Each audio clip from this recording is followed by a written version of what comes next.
Who are you planning to kiss after work in that dress? The words sliced through the air before I even realized someone had spoken, and my fingers froze on the stack of files I was carrying. The office lights reflected off the wet glass of the windows, neon from the city outside, painting streaks of blue and pink across the beige carpet. I looked up, heart hammering in my chest, and there he was, Victor Blackwell, standing by the entrance with that familiar aura of power that made it impossible to breathe normally. His tailored black suit was flawless, as if stitched from authority itself, and his dark eyes, sharper than the edge of a knife, tracked my every movement. I swallowed hard, suddenly aware of the small puddle forming by the door from the rain he had brought in on his polished shoes. I was just heading home, I whispered, trying to sound calm, though my voice trembled under the weight of his gaze. He tilted his head slightly, a half-smile that didn't reach those piercing eyes, and took a single step toward me, the sound of his shoes on the linoleum like a countdown I couldn't escape. My pulse raced, and the stack of folders in my arms felt suddenly heavy, awkward, an extension of my own vulnerability. Victor didn't say another word. He just moved closer, hand brushing the edge of the desk near mine, a deliberate intrusion into my space, a claim I couldn't deny. The office suddenly felt smaller, the hum of fluorescent lights louder, every tick of the wall clock a drum in my chest. I forced myself to straighten, to meet his gaze, but it was like staring into a storm I couldn't weather, yet somehow couldn't look away from. This isn't. I tried, words stumbling. He raised one eyebrow, that subtle tilt that made the room feel electric. You can try to explain, Emily, but explanations won't change anything. My name on his lips was both possession and warning, and I could feel it wrap around me like the faint scent of his cologne that lingered in the air between us. I wanted to step back, to escape the gravity of him, but my legs refused, cemented by equal parts fear and fascination. The rain tapped insistently against the window, each drop echoing, like a tiny drum, marking the seconds of silence that stretched too long. Then, a phone buzzed on the corner desk, an interruption I could have welcomed as a reprieve, but Victor's gaze shifted with the flicker of light from the screen, sharp, assessing, claiming. "Ignore that," he said softly, voice low but commanding, a whisper that carried through the office like an unspoken rule. "You're not leaving me tonight, Emily." I swallowed again, lungs tight, aware that every instinct was screaming to run, yet I stood frozen, feeling the intensity of his presence press against my ribs, knowing that this was only the beginning, that every step, every breath, would be measured, controlled, and claimed in the world he dominated. The neon outside streaked across his face, highlighting the sharp planes of his jaw, the subtle shadow under his cheekbones, and I realized with a jolt that despite every reason to resist, I couldn't move, couldn't look away, couldn't pretend I wasn't already part of the story he was writing, a story where power, possession, and my own racing heartbeat were inseparably intertwined. The fluorescent lights buzzed softly overhead as I tried to focus on the stack of files in front of me, but every sense in my body remained acutely aware of Victor's presence, the subtle shift of air around him, the slight tilt of his head as he watched me. The rain outside had slowed to a drizzle, yet droplets clung to the glass like scattered jewels, catching the city lights and throwing fragmented patterns across the polished floor. I moved cautiously toward the door, heels clicking against the linoleum, each step measured as if the sound might betray my racing thoughts.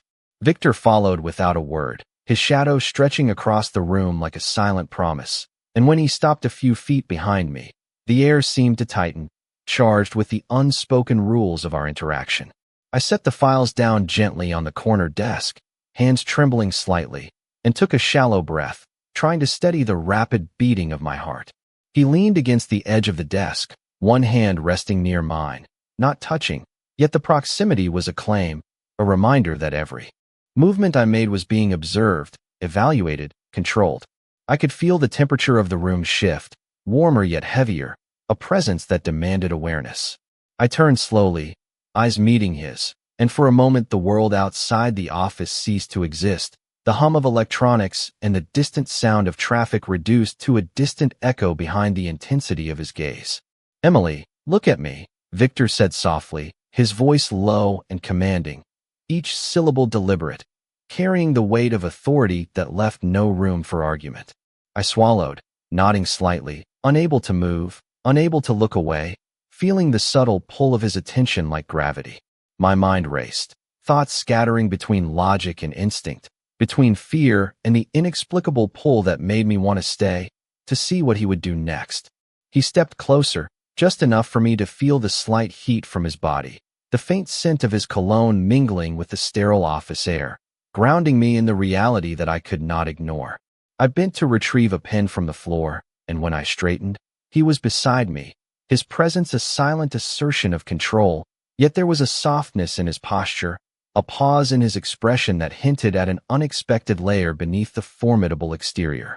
I hesitated, words forming but not leaving my lips, until he finally spoke, voice carrying a calm authority. "You are not going anywhere tonight, Emily. Sit, let us talk." I moved toward the chair, each step deliberate, the sound amplified in the quiet office, and when I sat, Victor remained standing, a commanding figure that both intimidated and captivated. He gestured toward the chair opposite him, and I obeyed, aware that every shift of his gaze followed me, measured, precise.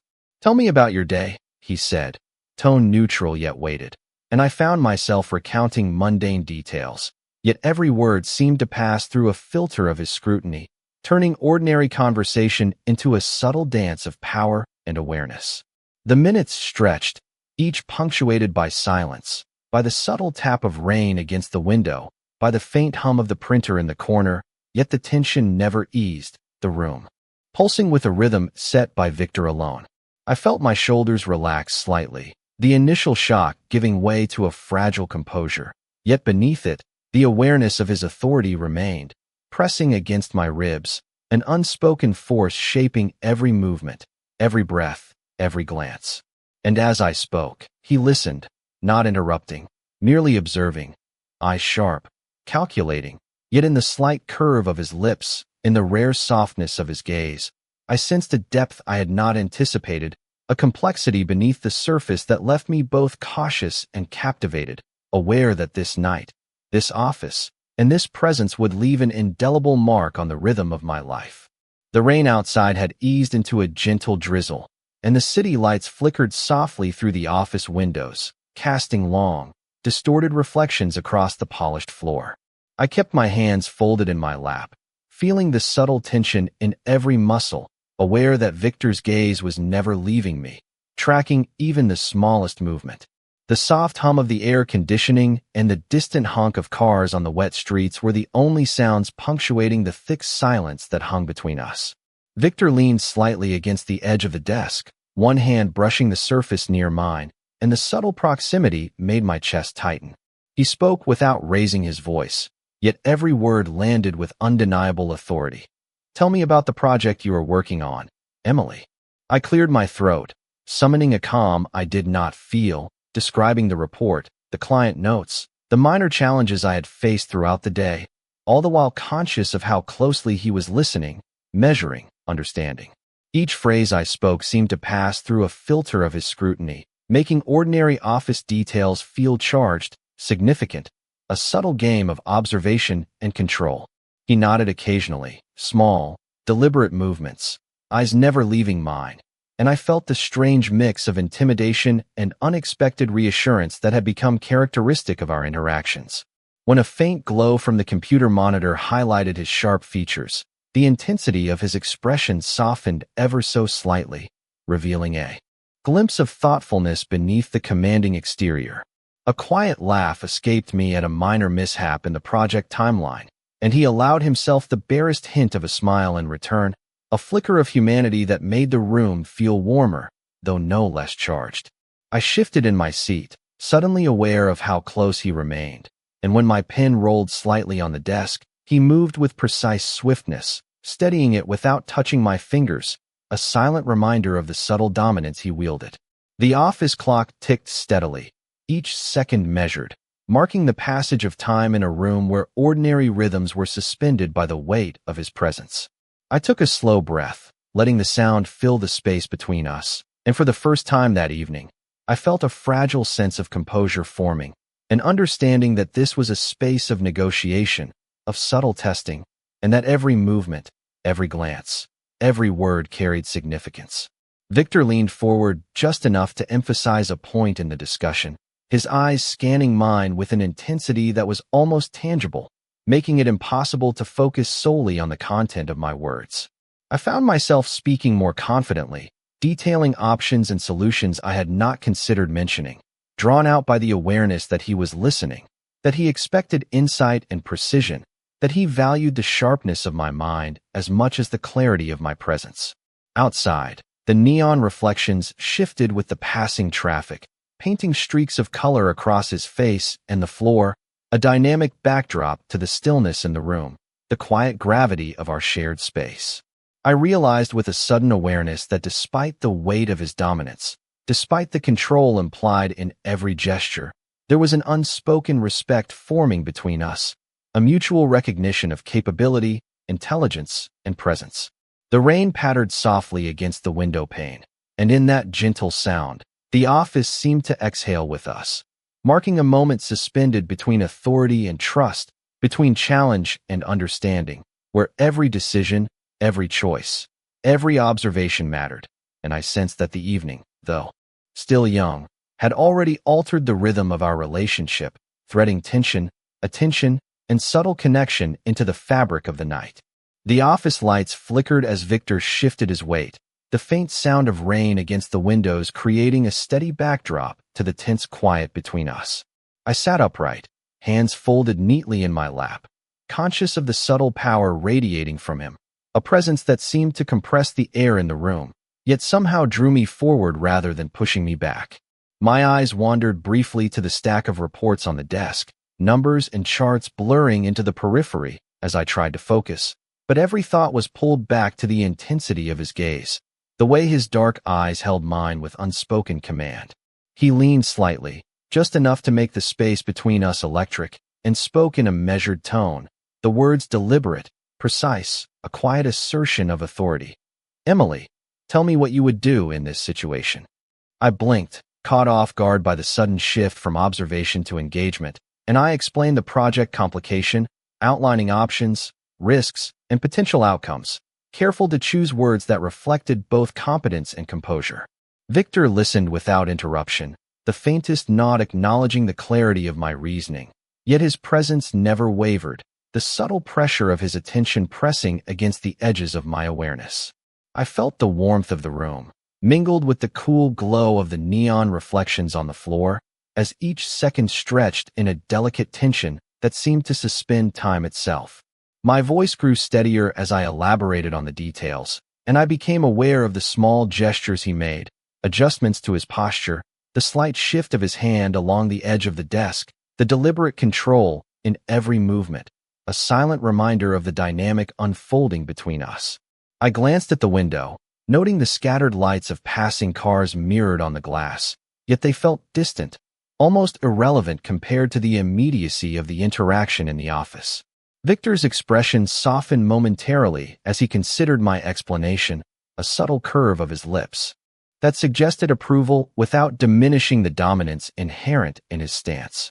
I felt a flutter of confidence, an understanding that despite the command he held, he valued the precision and thoughtfulness I brought to the conversation, that the balance of authority and attention was something that could be negotiated through intellect as much as through presence. A slight breeze from the partially opened window brought in the scent of wet asphalt, mingling with the faint hint of his cologne, grounding the room in a tactile reality, making every movement, every glance, every word feel immediate and consequential. I adjusted my posture, aware of the faint warmth radiating from his presence, and spoke with deliberate care, articulating the plan for the remainder of the evening, conscious that each phrase would be measured, evaluated, and received in a space where subtlety and clarity carried weight beyond ordinary conversation. The clock ticked steadily, unnoticed in the periphery, as the room settled into a rhythm of measured dialogue and attentive observation, the interplay of dominance and cooperation weaving a delicate thread of connection, awareness, and cautious trust, and I realized that this night, this space, and this presence had shifted the dynamics of our interaction, creating a subtle, unspoken bond that balanced respect, attention, and the undeniable gravity of his authority, leaving me simultaneously apprehensive and focused, aware that every choice I made in the room mattered, that the tension and understanding between us would shape the course of the evening in ways that were both deliberate and profound.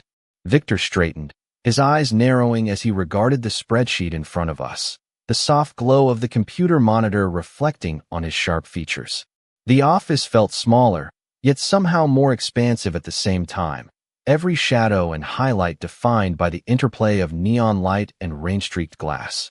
I adjusted the files in my hands, careful to keep my movements deliberate, and noticed the subtle way his attention followed each shift, each tilt of my head, a silent affirmation that he noticed details I had not intended to reveal. "Emily, walk me through your calculations," he said, voice low, calm, commanding, the tone making it impossible to ignore his presence. I explained each line, each entry, aware that my words were being weighed and evaluated, each nuance of my delivery observed. As I spoke, Victor leaned back slightly, one hand brushing the edge of the desk, not touching me directly, yet the proximity was enough to make the room feel charged, to make my pulse rise in quiet recognition of his authority. Outside, the drizzle had lightened further, the streetlights throwing elongated reflections across the floor, the soft hum of traffic a distant counterpoint to the tension in the room. I felt my confidence grow, spurred by his focused attention, yet tempered by the unmistakable weight of his presence, the knowledge that every move, every word carried significance in his eyes. When I finished, he paused, tilting his head thoughtfully, and for a fleeting moment, there was a softness in his expression, a flicker of something personal beneath the veneer of control. I took a deep breath, settling into the rhythm of the room, sensing that the balance of authority and respect was subtly shifting, a silent negotiation unfolding in each glance, each carefully measured gesture. Victor shifted again, fingers lightly tracing the edge of a notebook, the motion precise, deliberate, and I realized that even the smallest actions were observed, interpreted, and responded to in a dance of awareness and control. I responded in kind, adjusting my posture, steadying my tone, engaging with his questions and prompts in a way that displayed competence while acknowledging the space he occupied in the room, a mutual recognition of influence and presence forming quietly, yet unmistakably. The sound of rain tapping against the window mingled with the soft click of keys as I typed a note, and the subtle rhythm of our interaction established a cadence, a back and forth that was both professional and intimately attentive without ever crossing lines, a careful balance of control, respect, and understanding. I noticed the smallest details, the way his jaw tightened as he considered a number, the faint catch in his breath as he leaned forward, and I understood that the room was alive with unspoken communication, a tension that was measured, precise, and wholly compelling. As we continued, I felt a quiet exhilaration, a sense that the evening had shifted beyond routine office work, that every interaction, every exchange, every glance was weaving a subtle connection, building a pattern of attention and awareness that would linger long after the lights were dimmed and the office emptied, leaving both of us attuned to the balance of power, presence, and mutual observation in the quiet intensity of the night. The office grew quieter as the evening deepened, the hum of computers and faint drip of water from the rain-soaked windows marking a slow rhythm that contrasted with the undercurrent of tension between us.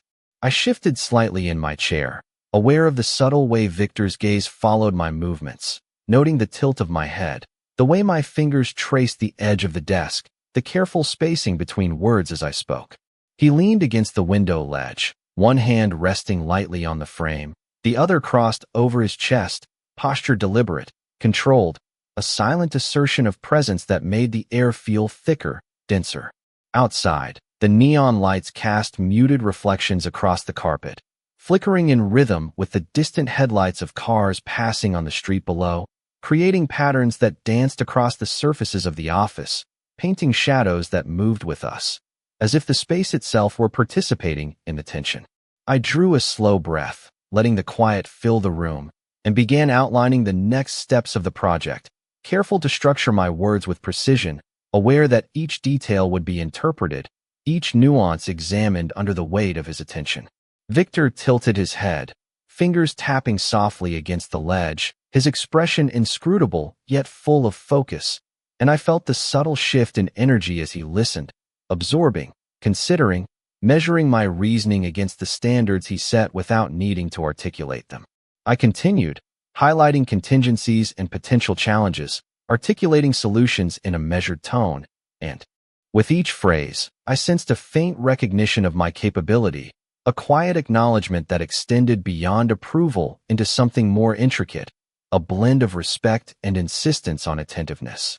The soft patter of rain against the glass became almost meditative, blending with the ambient sounds of the office, allowing the conversation to flow in a cadence that felt controlled yet intimate, deliberate yet unhurried. Victor moved slightly, crossing the room with a few purposeful steps, his presence casting subtle shadows across the desk as he leaned over to examine a document I had laid out, the proximity close enough to feel the warmth radiating from him, but still distant, a boundary of authority unspoken yet firmly established. I adjusted my posture, mindful of the space, conscious of the silent dialogue carried in glances, in posture, in the placement of hands, each movement a negotiation, a test, a statement of attentiveness and presence. I felt the tension ebb slightly as I elaborated on a particular point, noting the faint relaxation in his shoulders, the barely perceptible softening of his jaw, a fleeting acknowledgement that the engagement was mutual, that the focus, though intense, was shared, and for a brief moment, the room felt balanced, charged with awareness yet anchored in respect and understanding. Every tick of the clock, every distant sound from the city, every reflection of light on the office surfaces seemed amplified, drawing attention to the precision of thought and action between us, a careful rhythm that intertwined control, observation, and measured interaction, leaving me aware that this exchange was shaping the tone for the remainder of the evening, defining boundaries, testing perception, and quietly establishing a connection framed by intensity, attention, and the undeniable presence of authority and comprehension that marked Victor as both observer and participant in the subtle dynamics of the room. The clock on the wall ticked steadily, its rhythm marking the passing moments with a weight that made the office feel both vast and confining at the same time. I shifted in my seat, sensing the subtle change in Victor's posture as he moved around the room, a deliberate pacing that seemed to measure the energy, the tension, and the awareness between us. The neon light outside reflected in the windows, streaking across the floor in muted blues and pinks, and for a moment, the room seemed suspended between the ordinary and the charged, a liminal space where every glance and gesture carried meaning. Victor paused near the printer, fingers resting lightly on the edge, eyes flicking toward me, observing the smallest movements, the way I adjusted my posture, the rhythm of my breathing, the careful pacing of my words as I explained the next task. "Emily," he said softly, voice low, deliberate, "explain your priorities for tomorrow." I outlined the schedule, each step detailed, measured, aware that he was not simply listening but evaluating, absorbing, interpreting the flow of my reasoning and the precision of my thought. As I spoke, the subtle tension between attention and authority wrapped around us, drawing the space taut yet fluid, a rhythm that felt at once controlling and focused, with every movement harmonizing into a quiet dialogue of observation and response. Victor's eyes followed my hands as they rested lightly on the desk, the small gestures amplified in significance by the intensity of his scrutiny, and I felt the unusual combination of constraint and clarity, the sense that the room itself acknowledged the unspoken rules shaping our interaction. A soft hum of the ventilation mixed with the distant sounds of traffic, grounding the charged energy in a familiar cadence, while the gentle drizzle outside painted abstract patterns across the window pane, reminding me that the world beyond this room continued, yet the gravity here was entirely self-contained. I spoke more fluidly, detailing contingencies and options, each word deliberate, each explanation layered with precision, aware that the quality of my articulation was measured against his expectations in silence. Victor shifted, the faint scrape of his shoe on the floor marking a rhythm that punctuated the discussion, and I felt the subtle pull of focus, a drawing in of attention that made ordinary actions resonate with significance. My pulse quickened slightly as I realized that the dialogue, though professional in subject, was charged with an underlying current of influence, subtle but undeniable, shaping how I moved, how I spoke, how I perceived the space between us. He leaned momentarily over the desk, close enough for the warmth of his presence to brush against my awareness, yet distant enough to maintain the boundary that defined authority, a controlled assertion that made every micro-movement matter. I noticed the faint shift in his expression, a minute softening at the corners of his eyes, a barely perceptible tilt of his head, a hint that the meticulous observation and silent dialogue were establishing a fragile, tentative understanding between us, a thread of connection woven through attention, respect, and the shared cadence of presence in the quiet intensity of the office late at night. The office had grown still, the soft patter of rain against the windows now a gentle rhythm that filled the pauses between words. I sat upright, hands folded neatly in front of me, aware of every subtle movement Victor made as he moved around the desk, the faint shuffle of his shoes on the floor, the quiet adjustment of his tie, the deliberate tilt of his head as he observed the documents I had organized. The neon reflections from the city outside painted shifting patterns across the room, the colors blending with the faint glow of the computer monitor to create an almost surreal ambience that made the space feel suspended, caught between ordinary and extraordinary. Victor paused near the edge of the desk, one hand brushing lightly against the surface, the proximity close enough to feel the warmth of his presence, yet distant enough to maintain the unspoken boundaries of authority. "Emily, I want to hear your perspective on the client feedback," he said softly, the tone carrying an intensity that made my pulse quicken while grounding the conversation in deliberate focus.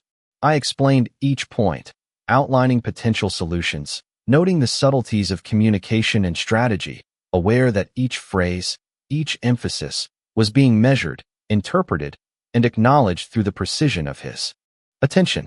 As I spoke, he remained quiet, listening intently, eyes tracking my hands as they gestured, the movements of my fingers on the desk, the careful modulation of my voice, the pacing of my sentences.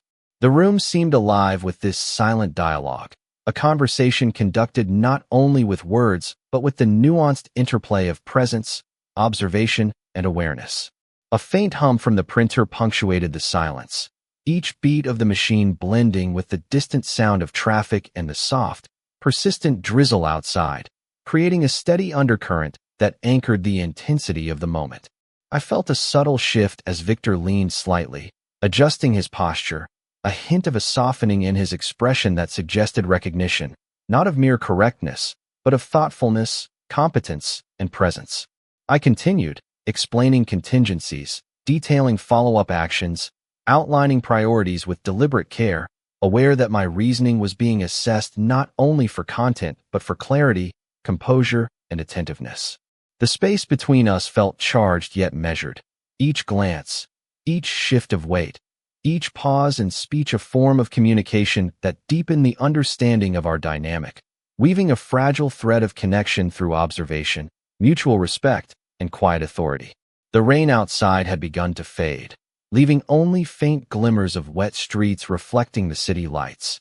And in that soft glow, the office seemed to breathe with us, a space defined by attention, presence, and the silent choreography of dominance and acknowledgement, leaving me acutely aware that every word spoken, every movement made, was part of a delicate, intricate rhythm that had transformed the ordinary workday into an interaction weighted with meaning, focus, and the unmistakable presence of influence and comprehension that marked Victor as both leader and attentive observer.